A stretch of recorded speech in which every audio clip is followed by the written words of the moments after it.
57 के बाद जब अंग्रेजों ने देखा कि कितना भी हम इस देश को पादाक्रांत कर ले, योग्य अवसर पाते ही ये आपस में भाषा को, जाति को, पंथ संप्रदायों को लेकर झगड़ा करते रहने वाले लोग हमारे खिलाफ एक होकर हमको बाहर निकालने के लिए लड़ते हैं, तो उन्होंने अपने समाज का अध्ययन किया। हमारे एकता के मूल में क्या है, और उन्होंने हमारी सामाजिक स्मृति को नष्ट करने का प्रयास किया। अब स्मृति जब बताई जाती है तब उसका तो प्रमाण नहीं देते। कल मुझे एक चीफ जस्टिस मिले थे जो भागवत जी को भी मिले, ऐसा कहा उसका प्रमाण न उन्होंने दिया, मैं न देने वाला। अगर उन्होंने कहा बात हुई तो बात हुई, मैंने कहा बात हुई तो हुई, प्रमाण की क्या बात है। लेकिन धूर्त लोग ऐसा करते हैं। जो कहानी है, पंडित जी को सत्यनारायण की पूजा में बछड़ा मिला दक्षिणा में, कंधे पर उसको लेके गए, तो 3 धूर्तों ने सोचा कि इनसे छुड़ाना चाहिए इसको। तो एक धूर्त बीच में जाके खड़ा हो गया कि अरे रे महाराज, आप धर्म देवता, ये क्या पाप कर रहे हैं, क्या हुआ। कुत्ते का बच्चा कंधे पर लेके घूम रहे हैं। उसने कहा तुम्हारी आगे फूट गई क्या, सत्यनारायण की पूजा करने गया था, दक्षिणा में मिली है बाची।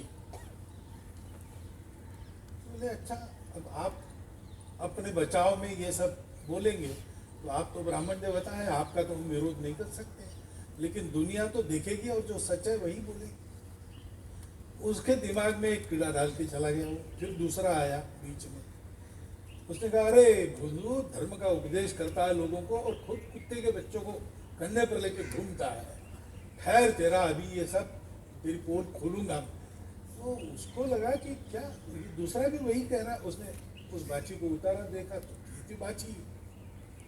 फिर से कंधे पर लेकर आगे बढ़ा तो तीसरा आया। अब जब 3 बार लोगों ने कहा तो उसको लगा कि मेरी ही आंखें मुझे धोखा दे रही, ये कुत्ते का ही बच्चा है, उसको छोड़ दिया। ऐसी एक कहानी हितोपदेश में है। ये प्रयोग हम पर हुआ और हम उसमें फंस गए। इसका कारण है कि हम अपने आप को भूल गए। अमृतलाल जी नागर का उपन्यास है एकदा नहीं विचारई। उसके कथा सूत्र में ऐसा है कि एक भारत है जो कथा का नायक है और भारत की एक प्रज्ञा है जो उससे बिछुड़ जाती है। तो प्रज्ञा से वियोग होने के कारण वो स्मृति भ्रंश हो जाता है और सब कुछ वो भूल जाता है और पागल जैसा हो जाता है। यहाँ तक कि अपने ही संतानों को विषैले सर्पों के भरे कुएं में झोंकने में वो कम नहीं करता। फिर घूम घाम के उसको उसकी प्रज्ञा वापस मिलती है और फिर सब ठीक होता है। ऐसा कथा सूत्र है उसका, आपने पढ़ा हो। तो यही बात हमारे साथ हुई। हमने अपने प्रज्ञा को खो दिया। सरस्वती प्रज्ञा की देवी है, उसको हमने खो दिया और इसके चलते दुनिया के धूर्तों के जो हम पर प्रयोग चले बाद में वो यशस्वी। और इसलिए फिर एक बार उस सत्य को बताने की आवश्यकता है। दुनिया को बताना जितना आवश्यक है उतना हमारे यहाँ हमारे लोगों को बताना उतना ही आवश्यक है, क्योंकि अभी भी हम उसी में घूम रहे हैं। अब एक तो ऐसा वर्ग है जो ब्रह्मजाल में फंसना चाहता है और उसको असत्य से भी परहेज नहीं है। उसने अपने प्रमाण खड़े कर दिए। आपका राजतरंगिणी ऐतिहासिक ग्रंथ नहीं है, हम जो कहते हैं वही इतिहास का प्रमाण है। उसने हमारे प्रमाण बदल दिए, उसने हमारी भाषाएं बदल दी, उसने सारी बातें हमारी बदल दी, अपनी स्थापित की, अपने रणविजय के भरोसे अपना तंत्र स्थापित किया और हमको कहा कि आप इस कसौटी पर खरे उतरो। और चूंकि हम गुलामी मानसिकता में थे, हम उनकी कसौटी पर अपने आप को खड़ा करने के लिए लग गए। लेकिन अब तो हम स्वतंत्र हो गए, तो एक वर्ग तो बहुत बड़ा वर्ग अपने समाज में ऐसा है, सामान्य लोगों से लेकर अब तक का, कि उसकी श्रद्धा है सरस्वती थी कि नहीं थी, आप खोजो, सिद्ध करो या न करो। हम तो रोज कहते गंगे च यमुने चैव गोदावरी सरस्वती, तो आज दिखा नहीं सकता होगा कोई, लेकिन सरस्वती है यह मानते हैं। ऐसा एक बहुत बड़ा वर्ग।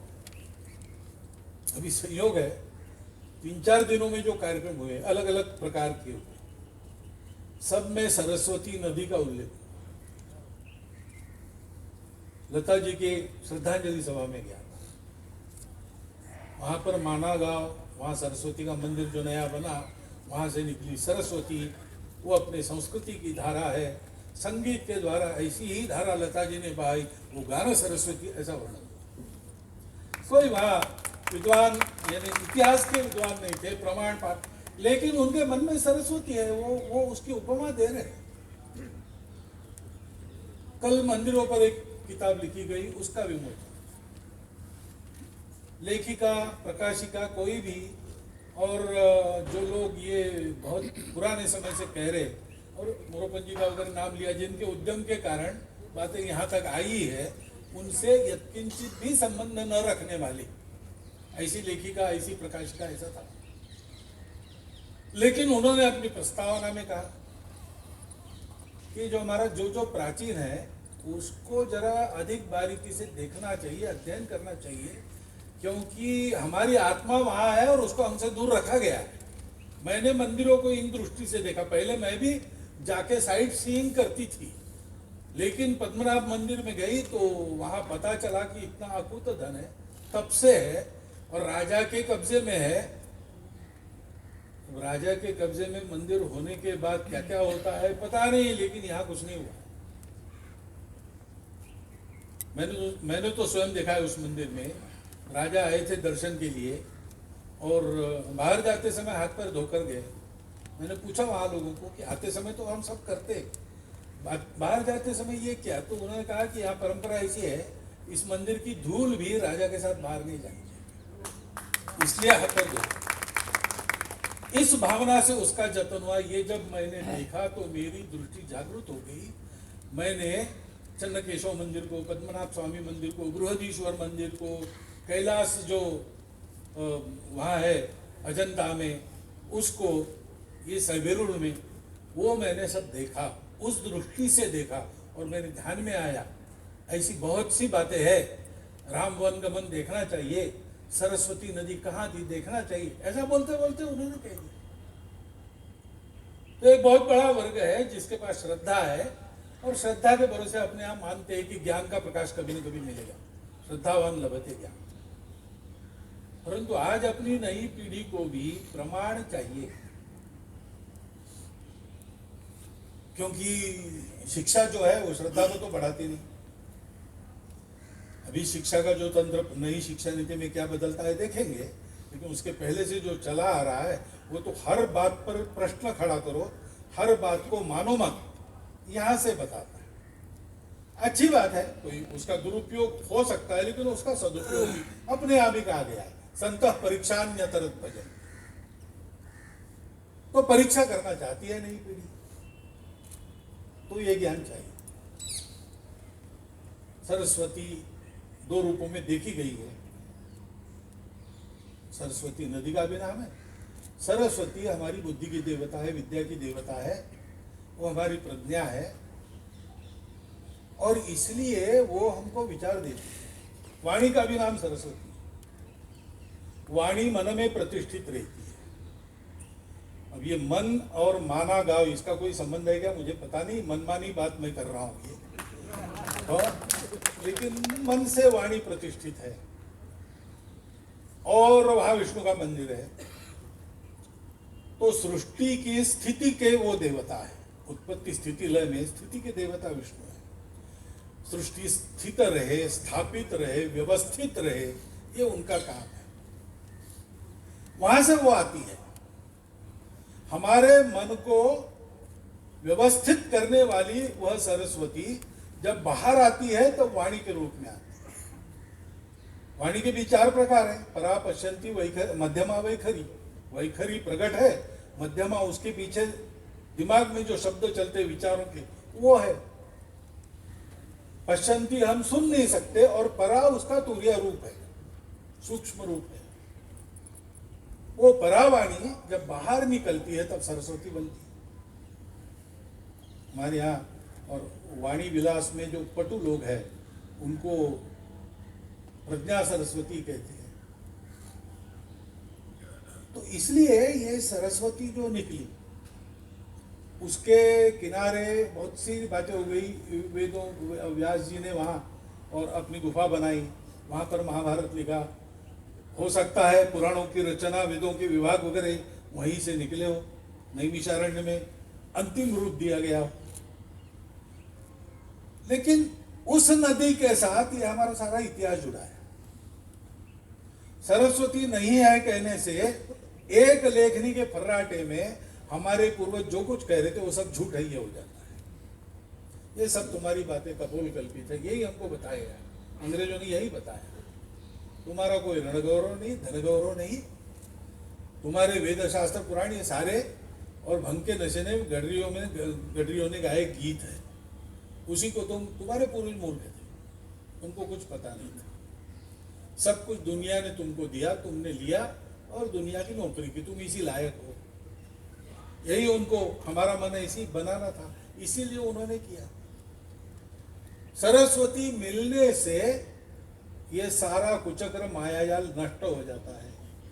जैसे नींद खुलने से दुस्वप्न टूटता है, वैसे एक क्षण में सारी बातें दफा-दफा हो जाती। और ये प्रमाण मिल रहे हैं। जोशी जी ने बहुत विस्तृत प्रकाश सब बातों पर डाला है। और इसलिए इस सरस्वती का फिर से प्रवाहित होना यह आवश्यकता है, प्रमाणित होना ये पहली आवश्यकता है। लेकिन फिर से प्रत्यक्ष प्रमाण तो गुप्त सलिला जहां है, अंत सलिला जहां है, इनसेट के चित्र तो कहते हैं कि अंदर एक बहुत बड़ा प्रवाह आज भी प्रवाहमान है। अगर ऐसा है तो हम अपने प्राचीन संस्कृति को, अपने पूर्वजों के मूल्यों को, अपने मानव धर्म को, सनातन धर्म को याद करें और युगानुकूल रचना अपने जीवन की उन्हीं मूल्यों पर कर सके, क्योंकि वही मूल्य आज सारी दुनिया को आवश्यक है। इसलिए उसका दृग्गोचर होना भी आवश्यक है। तो पुस्तक लिखना है, ये तो प्रारंभ है, लेकिन बहुत परिश्रम से यह भी हुआ है। लक्ष्यपत से 40 किलोमीटर तक प्रवाह कहाँ का कैसा है, इसका सारा मैपिंग हुआ है। और 1-2 किलोमीटर वो प्रवाह चलता है, उसमें मैं स्नान करके भी आया हूँ। लेकिन वो वहाँ से जोड़ना, बीच में गुप्त सलीला वो कहाँ हुई है, अंदर कहाँ है, कहाँ वो ऊपर आ सकती है, यहाँ तक ये सारा काम जाना चाहिए। हमको भारतवर्ष को विश्व में खड़ा करना है, विश्व गुरु बनाना है, भारतवर्ष की कुछ हैसियत बननी है। तो भारतवर्ष की इस प्राचीनता को, सनातनता को, तब से आज के सातत्य को हमको स्थापित करना पड़ेगा, और उसके लिए ये बातें करनी पड़ेगी। जनता तो श्रद्धा से मान लेगी, लेकिन विद्वानों को प्रमाण देने पड़ेंगे। नई पीढ़ी के पाठ्य पुस्तकों में प्रमाण सहित इसका वर्णन आना चाहिए, तब वो भी मानेगी। नहीं तो सारी बातों का प्रमाण सहित देना पड़ता है। अब राम सेतु है ऐसा हम बताते थे तो लोगों को लगता था गप है, लेकिन वो चित्र आ गया, फिर वो चित्र भी सही है कि गलत है, फेक है कि ठीक है, और 17 लाख वर्ष पुराना है, 19 लाख वर्ष पुराना है, या 8,000 वर्ष पुराना है, इस पर लेकर ही वाद विवाद चले। लेकिन बातें धीरे धीरे आती चली गई, ग्रह गोलों के आधार पर पुस्तकें लिखी गई। तो आज राम के बारे में एक बात हो गई कि रामायण हुआ था, राम अयोध्या में थे। ये सारी बातें अब नई पीढ़ी भी मानने लगती है। लेकिन जिनको बच्ची कंधे से उतारनी ही है पंडित जी के, उनके तो उद्योग चलते रहेंगे। तो एक तरफ अपने इस गौरवपूर्ण भूतकाल के तरफ श्रद्धा जगाने का काम जैसे चलता है, वैसे सब प्रमाणित उसका सत्य स्वरूप सारी दुनिया के सामने लाने के लिए खोजबीन पुस्तक में प्रमाण के साथ साथ जो जो प्रत्यक्ष हो सकता है उसको प्रत्यक्ष कर लेना चाहिए। पुस्तक इस दृष्टि से तो बहुत अच्छी बनी है, लेकिन ये पुस्तक तक सीमित न रहे, यह प्रयास शुरू होके ऐसा ही आगे बढ़ता रहे और ये बात सूर्य प्रकाश जैसी सत्य सिद्ध हो जाए कि सरस्वती थी, सरस्वती है, ताकि जो कहेगा कि ये नहीं है उसकी विश्वसनीयता समाप्त हो जाए। ऐसा लॉजिकल एंड, ऐसा शब्द कहा गया ना, लॉजिकल एंड ये है। यहां तक ले जाने का काम वो केवल ये कल्चरल सेंटर करेगा, Indira Gandhi national cultural institute करेगी, ऐसा नहीं है। जो महेश जी ने कहा, इसमें बहुत लोगों को लगना पड़ेगा और इसके अधिकृत संस्थान, प्रशासन, सरकार के जो लोग यहाँ बैठे होंगे वो अपना काम करेंगे, लेकिन इसमें समाज का रोल कम नहीं है। ये सारी बातें ग्रथित करके रख सकते हैं। इतिहास, ये सारा यहाँ तक उद्यम आया, उसमें सरकार कितनी रही?